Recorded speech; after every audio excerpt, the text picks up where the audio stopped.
না থাকে। কারণ একটা নেককার দিনদার মেয়ে বা স্ত্রী এটা তোমার জীবনের শ্রেষ্ঠ সম্পদ।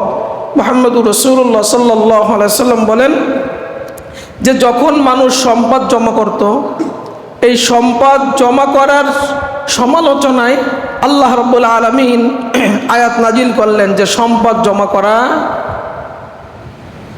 করে আল্লাহ রাস্তায় খরচ না করলে কি শাস্তি হবে।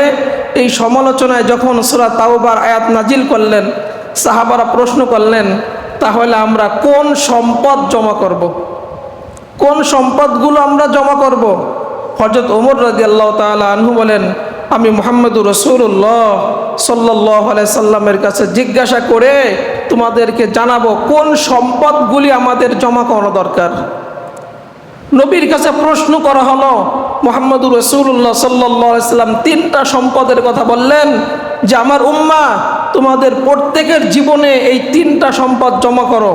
তার মধ্যে এক নম্বর হচ্ছে কলবাং শাকিরা, এমন একটা দিল, এমন একটা অন্তর যে সুখে থাকুক, দুঃখে থাকুক, খেয়ে থাকুক, না খেয়ে থাকুক, যে হালাতে থাকুক সর্বদা শুকরিয়া আদায় করবে কার? আল্লাহ রাব্বুল আলামিন। এরকম একটা অন্তর, স্বচ্ছ আল্লাহ ভীরু একটা অন্তর যদি তুমি জমা করতে পারো, এইটা তোমার জীবনের শ্রেষ্ঠ সম্পদ। দুই নম্বর ওয়ালিসানান যাকিরা, এমন একটা জিহ্বা তোমার জীবনের শ্রেষ্ঠ সম্পদ, যে জিহ্বা সর্বদা আল্লাহ রাব্বুল আলামিনের জিকিরে থাকে। সুবহানাল্লাহ, আলহামদুলিল্লাহ, লা ইলাহা ইল্লাল্লাহ। ফাঁকে কাজ নাই, কর্ম নাই, চুপি চাপি বসে আছে, ওই জিহ্বা নড়তেছে আর রবের জিকির করতেছে। এরকম একটা জিহ্বা যদি তোমার থাকে তাহলে এইটা তোমার জীবনের শ্রেষ্ঠ সম্পদ। তিন নাম্বার তোমার জীবনের শ্রেষ্ঠ সম্পদ ওয়াজাওজাতাম মুমিনাতান তুইনু আহাদাকুম আলা আমরিল আখিরা, এমন একজন স্ত্রী তোমার জীবনের শ্রেষ্ঠ সম্পদ যে তোমাকে আখিরাতের কাছে সহযোগিতা করে। আমাদের ঘরে কয়জন আমাদের স্ত্রী আমাদের আখিরাতের কাছে সহযোগিতা করে? কয়জন আছে? অথচ মুহাম্মদুর রাসূলুল্লাহ সাল্লাল্লাহু আলাইহি সাল্লাম বলেন এইটা তোমার জীবনের শ্রেষ্ঠ সম্পদ,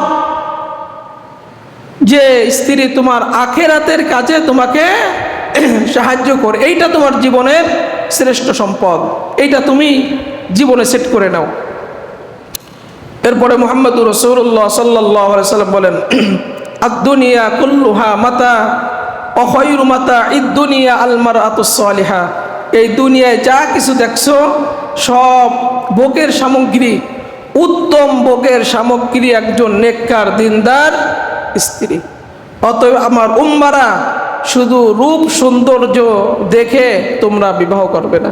যদি দিনের বুঝ তার মধ্যে না থাকে, নাক যদি চ্যাপ্টা বিশিষ্ট হয়, কুৎসিত কালো হয়, দিনের বুঝ যদি তার মধ্যে থাকে ওইটা তুমি গ্রহণ করো, ওইটা তোমার জীবনের শ্রেষ্ঠ সম্পদ। এই জন্য জ্ঞানীরা বলতেন যে সৎ পথে করিও ভ্রমণ যদিও হয় দেরি, অসৎ নারী করিও না বিবাহ যদিও হয় সে পরি। বাস্তবতা কিন্তু এরকম। এজন্য মুহাম্মদুর রাসূলুল্লাহ সাল্লাল্লাহু আলাইহি সাল্লাম বলেন আদ-দুনিয়া কুল্লুহা মাতা ওয়া খায়রু মাতা'id দুনিয়া আল মারআতুস সালিহা।